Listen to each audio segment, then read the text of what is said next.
News first, prime time, sunrise.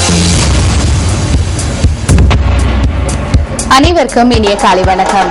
இன்று December மாதம் 31ஆம் தேதி செவ்வாய்க்கிழமை 2013ஆம் ஆண்டு.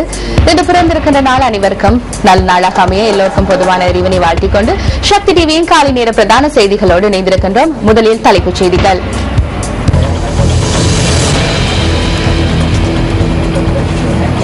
வட கடற்பரப்பில் கைது செய்யப்பட்ட இந்திய மீனவர்கள் 18 பேர் விளக்கமறியலில். தென் சூடான் மோதல்களால் உகாண்டா சென்றுள்ள 13 இளைஞர்களில் 3 இன்று நாட்டிற்கு வருகை.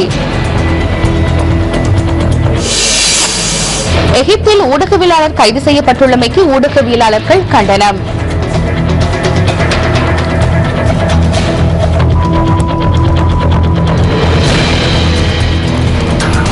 முதலில் உள்நாட்டுச் செய்திகள். வடக்கு கடற்பரப்பில் கைது செய்யப்பட்ட இந்திய மீனவர்கள் 18 பேர் எதிர்வரும் 10ஆம் தேதி வரை விளக்கமறியலில் வைக்கப்பட்டுள்ளனர்.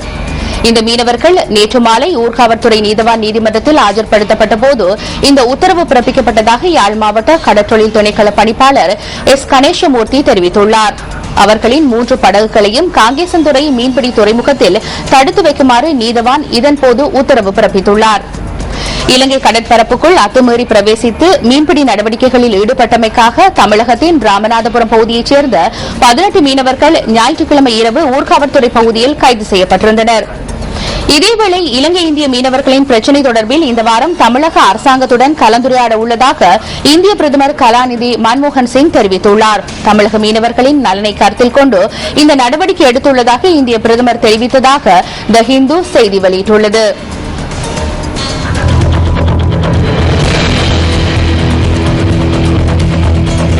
தென் சூடான் மோதல்களால் உகாண்டா சென்றுள்ள 13 இளைஞர்களில் 3 இன்று நாடு திரும்ப உள்ளனர். உகாண்டாவில் தங்கியுள்ள குழுவினர் நாடு திரும்புவதற்கான விமானச் சீட்டு நேற்று மாலை கிடைத்ததாக அந்த குழுவில் உள்ள ஹோட்டல் ஒன்றின் இணைப்பதிகாரியாக பணியாற்றும் ஜஹத் டி சில்வா குறிப்பிட்டுள்ளார். தமது நிறுவன தலைவரின் பிரதிநிதி ஒருவர் வழங்கிய விமானச் சீட்டு கிடைத்த பின்னர் நாடு திரும்ப நடவடிக்கை எடுத்ததாக அவர் சுட்டிக்காட்டினார். இதேவேளை அங்குள்ள இளைஞர்களை நாட்டிற்கு அழைத்து வருவதற்கு தேவையான அனைத்து நடவடிக்கைகளும் முன்னெடுக்கப்பட்டுள்ளதாக வெளிநாட்டு வேலைவாய்ப்பு பணியகத்தின் பிரதி இணைப்பதிகாரி மங்கள ரந்தனிய குறிப்பிட்டுள்ளார். சூடானில் இருந்து மேலும் 2 இளைஞர்கள் உகாண்டா சென்றுள்ளதாக தெரியவந்துள்ளதாக வெளிநாட்டு வேலைவாய்ப்பு பணியகத்தின் பிரதி இணைப்பதிகாரி மேலும் குறிப்பிட்டுள்ளார்.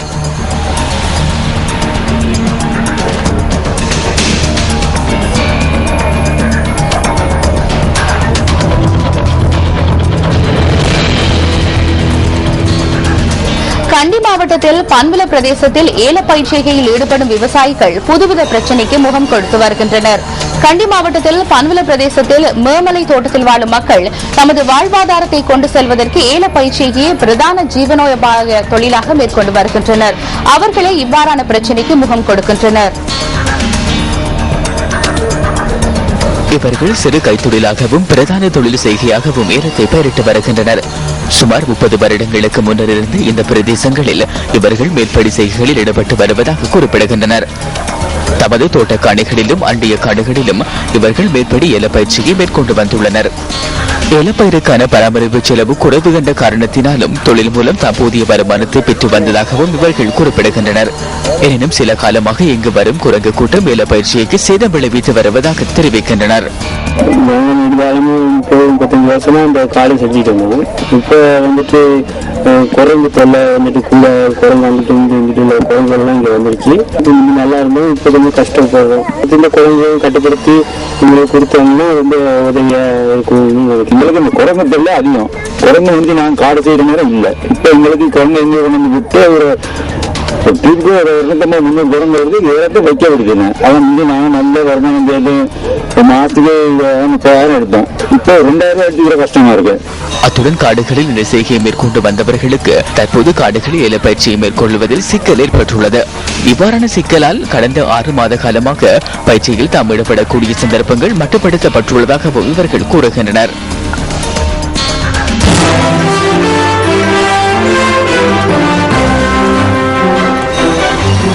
கிளிநொச்சி மாவட்டம் நெற்செய்கையில் சிறந்து விளங்குகின்ற ஒரு மாவட்டம். ஆனாலும் தற்போது அங்கு மழை குறைவாக காணப்படுகின்றது.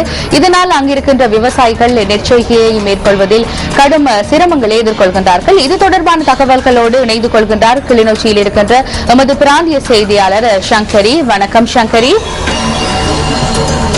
வணக்கம் அம்மா. நான் கிளிநொச்சி பகுதியில் இருந்து நாங்கள் நேரடியாக அவங்களோட தொடர்பினை ஏற்படுத்தி இருக்கின்றோம். சமீப காலங்களாக கிளிநொச்சி மாவட்டத்தில் மழை குறைவு காரணமாக விவசாயிகள் அதிகமாக பாதிக்கப்பட்டிருக்கிறார்கள். குறிப்பாக விவசாயம் நெற்பயிற்சியை மேற்கொள்ளப்பட்ட இடங்கள் அனைத்தும் எரிவுண்ட நிலையிலே காணப்படுவதாக நாங்கள் அவதானிக்கக்கூடியதாக இருந்தது. சங்கரி, அவர்கள் அவ்வாறான சந்தர்ப்பங்களில் நீர் இறைக்கும் ஏதாவது முயற்சிகளை மேற்கொள்கின்றார்களா? சில இடங்களிலே நாங்கள் நேரடியாக சென்று பார்க்கிற பொழுது இரணைமடு உட்பட கிளிநொச்சியில் இருக்கிற அனைத்து நீர்நிலைகளிலும் இருந்து நீரிணை வயல்களுக்கு அனுப்பி கொண்டிருந்த அவதானிக்க வந்தது. இரணைமடுவிலே இந்த முறை, அதாவது தற்பொழுது 10 அடி வரையிலான நீர் மட்டுமே காணப்படுவதை நாங்கள் அவதானிக்கக்கூடியதாக இருந்தது. சில இடங்களிலே நீர் இறைக்கும் இயந்திரங்கள், அதாவது கிணற்றிலிருந்து நீரினை தங்களுடைய உப்பு தேவைக்காவது இருக்கின்ற பயிர்களை அதிலிருந்து வருகின்ற விளைச்சலை பெற்று தங்களுடைய உணவு தேவையை பூர்த்தி செய்வதற்காக நீர் இறைக்கும் இயந்திரத்தின் ஊடாக நீரினை இறைத்து அந்த நீர் பற்றாக்குறையை பூர்த்தி செய்வதை நாங்கள் அவதானிக்கக்கூடியதாக இருந்தது. நிச்சயமாக இவர்களுக்கு ஏதாவது நிவாரண திட்டங்கள் அறிவிக்கப்பட்டிருக்கிறதா அல்லது ஏதாவது உதவிகள் வழங்குவதற்கு நடவடிக்கைகள் எடுக்கப்பட்டிருக்கின்றனவா? சமீப காலங்களாக அனைத்து விவசாய அமைப்புகளை நான் சந்தித்துக் கொண்டிருந்தோம். அவரிடம் நாங்கள் இதே கேள்வியை நாங்கள் அவரிடம் கேட்ட பொழுது இதுவரையும் எந்த ஒரு விவசாய அமைப்புகளாக இருந்தாலும் சரி, எந்த ஒரு நிறுவனங்களாக இருந்தாலும் சரி தம்முடன் இது தொடர்பாக கலந்துரையாடவில்லை என்றும், தங்களுடைய வாழ்வாதாரம், அதாவது இந்த விவசாயத்துக்காக பல்வேறு வங்கிகளிலே நாங்கள் கடன்களை பெற்று இந்த நெற்பயிற்சியை மேற்கொண்டதாகவும் அதனுடைய அந்த கடனை பூர்த்தி செய்வதற்கு கூட எங்களால் முடியாது இருக்கிறது, தாங்கள் கைவிடப்பட்ட நிலையில் காணப்படுவதாக அந்த விவசாயிகள் எங்களுக்கு போகிறதை நாங்கள் அவதானிக்கக்கூடியதாக இருந்தது. நெற்பயிற்சியை மட்டுமல்ல உமா, இந்த மழை நீரை நம்பி பயிர் செய்த மரக்கறி பயிற்சியில் ஈடுபட்ட விவசாயிகள் இதனால் பாதிக்கப்பட்டிருக்கிறார்கள். பூரண விளைச்சல் இல்லை. இதனால் மரக்கரனுடைய விலை கூட கிளிநொச்சி மாவட்டத்திலே இப்பொழுது அதிகரித்து செல்வதை நாங்கள் அவதானிக்கக்கூடியதாக இருந்தது. நன்றி சங்கரி, எங்களோடு தொலைபேசி வழியாக நேரடியாக இணைந்து கொண்டு அங்கிருக்கின்ற நிலைமைகள் தொடர்பாக கருத்து தெரிவித்தமைக்கு. உண்மையில் அங்கிருக்கின்ற விவசாயிகள் மாத்திரமல்லாமல் வடக்கு மற்றும் கிழக்கு பகுதிகளில் இருக்கின்ற விவசாயிகள், பெரும்பாலான விவசாயிகள் எதிர்நோக்குகின்ற ஒரு பிரச்சனையாக இந்த நீர் மழை தட்டுப்பாடு நிலவுகிறது. எங்களோடு இணைந்து கொண்ட உங்களுக்கு நன்றி.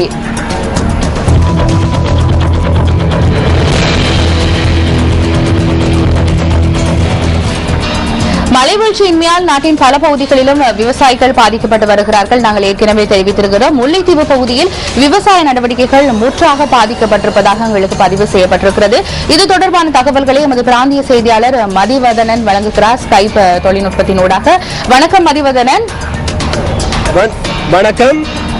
நான் நினைக்கிறேன் நீங்கள் நேரடியாக வெளியிலிருந்து எங்களோடு தொடர்பு ஏற்படுத்தி இருக்கின்றீர்கள். அனைத்து மரக்கரை செய்கையாளர்கள், தானி பயிற்சியாளர்கள், அனைத்து தரப்பினரும், விவசாயத்தில் ஈடுபடுகின்ற அனைத்து தரப்பினரும் பலத்த பொருளாதார இழப்புகளை சந்திக்க வேண்டிய நிலை ஏற்பட்டிருக்கிறது. என்ன பிரச்சனை சொன்னால், மழை பொய்த்து விட்டது. விவசாயிகள் கடன்பட்டு நீள்குடிக்கப்பட்டு கடன்களை பெற்றுத்தான் பாரியளவான விவசாயத்தை செய்திருக்கிறார்கள். அவர்கள் தற்போது அந்த விவசாயத்துக்கான விவசாய வங்கிகளால் வழங்கப்படுகின்ற விவசாய கடனை கூட திருப்பி செலுத்த முடியாத நிலையில் இருக்கின்றார்கள். நெற்பயிற்சிகள் முற்றாக அழிவடைந்த நிலையிலே காணப்படுகின்றது. இனி மழை பெய்தால் கூட அது பாரியளவு விளைச்சல் குறைவை ஏற்படுத்தும், விளைச்சலில் தாக்கத்தை ஏற்படுத்தும் என்பதுதான் விவசாயிகளுடைய நிலைப்பாடாக இருக்கிறது. அது மாத்திரமில்லாமல் நெற்செய்கை மாத்திரமல்ல, தானிய செய்கை, கச்சான், பயறு, உளுந்து, அவை மாத்திரமல்ல மரக்கறிக்கையாளர்கள், கத்தரி போன்ற மரக்கறிக்கையாளர்களும் பாதிக்கப்பட்டிருக்கிறார்கள்.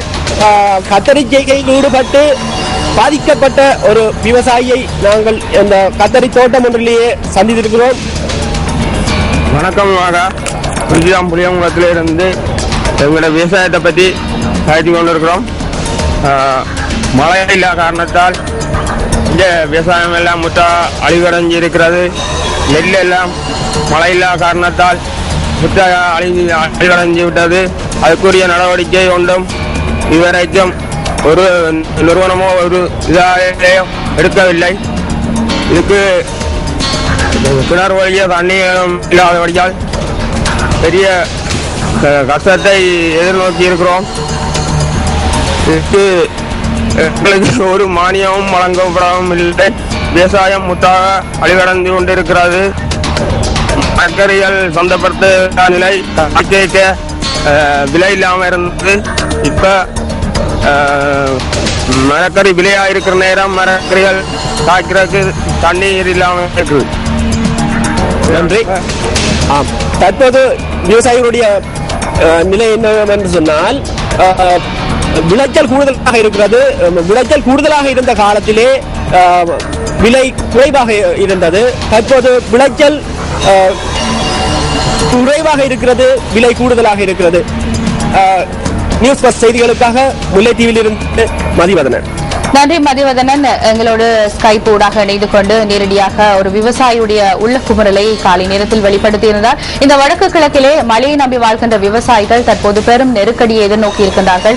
காலம் தப்பிய மழைதான் அந்த நெருக்கடி. அவர்களுக்கான மழை வீழ்ச்சி கிடைக்காமையினால் அவர்கள் மிகுந்த கஷ்டத்துக்கு மத்தியில் விதைத்த விதைப்புகள் வீணாகி விடும் என்று மிக கவலையோடு இருக்கின்றார்கள். நன்றி மதிவதனன், எங்களோடு இணைந்து கொண்டமைக்கு.